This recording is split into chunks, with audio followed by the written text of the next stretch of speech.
ఈనాటి క్రైస్తవులు ఎలా ఉన్నారో తెలుసా? అవసరం తీరిపోగానే సేవకుడు పుట్టాడు. సంఘం చుట్టూ చక్కర్లు కొడతారు కుక్క పిల్లల్లాగా. పాస్టర్ గారు ప్రార్థన చేయండి, ఉద్యోగం కావాలి. పాస్టర్ గారు ప్రార్థన చేయండి, దయ్యం పట్టిందండి. ప్రార్థన చేయండి పాస్టర్ గారు, అప్పులు పోవాలని. మా పని పాటలు ఏముండవు కదా, మీ కోరికలు వినటానికి, మీకు ప్రార్థన చేయటానికి, మీ అవసరాలు తీర్చడానికే మేము ఉంటాం. పాస్టర్ గారు ప్రార్థన ప్రార్థన ప్రార్థన ప్రార్థన అని పాస్టర్ గారుల చుట్టూ తిరుగుతారు. ఎప్పటి వరకు తెలుసా? మీ కష్టాలు తీరే వరకు, మీకు ప్రార్థన మేము చేసే వరకు, మీ సమస్యల నుంచి విడుదల పొందుకునే వరకు సంఘం చుట్టూ క్రమం తప్పకుండా ఆరాధనలో పాల్గొని సేవకుడు చుట్టూ, సంఘం చుట్టూ తిరిగి తిరిగి తిరిగి తిరిగి అలసిపోతారా? అలసిపోరు. అలసిపోరు. ఎందుకు తెలుసా? అవసరం తీరాలి కాబట్టి అలసిపోరు. పాస్టర్ గారు ప్రార్థన చేసి, ఉపవాస ప్రార్థనలు చేసి, కన్నీటి ప్రార్థనలు చేసి, మీ పేరు రాసుకుని కుటుంబాల్లో ప్రార్థన చేసి, సంఘంలో ప్రార్థన చేసిన తర్వాత ఉద్యోగం కోసం ప్రార్థన చేయమని అడిగిన వాడికి ఉద్యోగం వస్తుంది, సంతానం కోసం అడిగిన వారికి సంతానం వస్తుంది, వ్యాపారం నష్టాల్లో ఉందని అడిగిన వాడికి వ్యాపారంలో లబ్ధి చేకూరుతుంది, అప్పులు ఉన్నవాడు ప్రార్థన చేయమన్నప్పుడు అప్పులు పోతాయి. అన్ని తీరిపోయిన తర్వాత ఇక పాస్టర్ గారి దగ్గరికి మీరు రారు, సంఘానికి మీరు రారు, ఇక మీరు అడ్రస్ ఉండరు. ఏ అంటే మీరు వేసే డైలాగ్ ఏంటో తెలుసా? రోడ్డు మీద వెళ్తున్న పాస్టర్ గారికి పొరపాటున ఈ పనికి మాలోడు కనపడితే, ఏరా చర్చికి రాకపోయింది బాబు, ఉద్యోగం ఉద్యోగం అని అల్లాడుతూ సంఘం చుట్టూ తిరిగావు, ప్రార్థన చేశాను, ఉద్యోగం వచ్చింది, సంఘానికి రావట్లేదే. ఏ అంటే బిజీ పాస్టర్ గారు, ఆదివారం కూడా ఉద్యోగం పెట్టారు పనికి మాలలో, ఆదివారం కూడా పెట్టారండి ఆఫీసు, ఆదివారం కూడా పెట్టారు ఆఫీసు, ఎలా రమ్మంటారు నన్ను? ఓహో, అవసరం తీరిపోయింది కదా, అందుక. ఏమమ్మా మహా తల్లి, బిడ్డలు కావాలి అని అన్నాలాగా మొదలుపెట్టుకున్నావు కదా, బిడ్డలు పుట్టేశారు, కొడుకు కావాలన్నా కొడుకునిచ్చాడు దేవుడు, నెల అయిపోయింది, సంఘానికి రావట్లేదంటే. ఎక్కడ పాస్టర్ గారు ఈ సచ్చినోడు పుట్టినప్పటి నుంచి ఇబ్బందులు ఎక్కువైపోయాయి, పని ఎక్కువైపోయింది, బిజీ అయిపోయింది, తినడానికి పడుకోవడానికి తీరికలేదు నాకు. ఓహో, కొడుకు పుట్టాక టైం లేదా?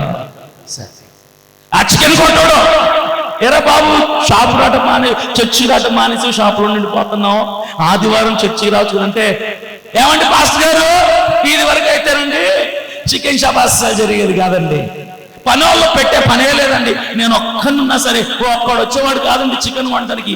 మీరు మా హానుభావులు పాస్టర్ గారు ఏమని ప్రార్థన చేశారో, అబ్బో శనివారం లేదు, సోమవారం లేదు, ఆదివారం లేదు, ఒకటే జనం. మరి ఆదివారం రావచ్చు కదా బాబు, పనోళ్ళం కూడా పెట్టేవాడు. ఎక్కడ పాస్టర్ గారు పనోళ్ళు కూడా సరిపోట్లా, నేనుంటే తప్ప ఆదివారం వ్యాపారం జరగట్లా, ఏం చేయమంటారు? ఓహో, చికెన్ షాప్ జరగక ముందే బెటర్ అన్నమాట. అయితే ఉద్యోగం రాకముందే బెటర్, అయితే బిడ్డలు పుట్టక ముందే బెటర్ అన్నమాట. అయితే ఇప్పుడు జోకర్ ఎవరు? మేమే. ఎందుకు? మీ బతుకుల్ని బాగు చేసాం, పాడు చేసామా?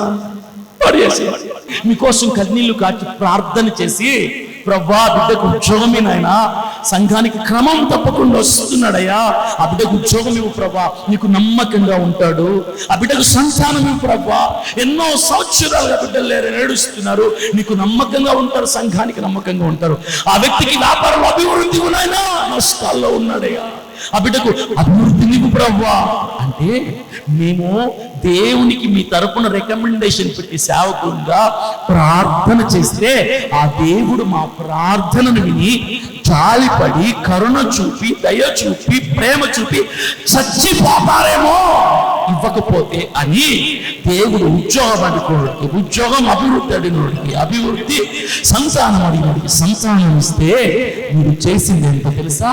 అవసరం తీరిపోయిందని చెప్పి సంఘాన్ని, పని అయిపోయిందని చెప్పి సేవకుని, కష్టాలు తీరిపోయాయని దేవుణ్ణి వదిలేసి మీకు ఇష్టం వచ్చినట్టుగా బతికితే మిమ్మల్ని చూస్తున్న సేవకుడు ఏమంటాడు?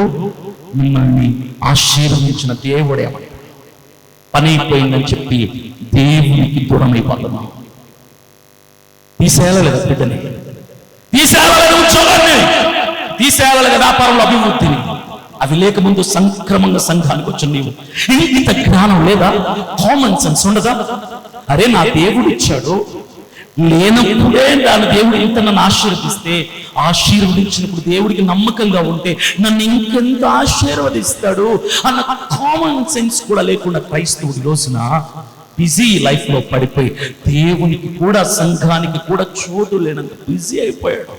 బిడ్డలతో, ఉద్యోగాలతో, వ్యాపారాలతో బిజీ.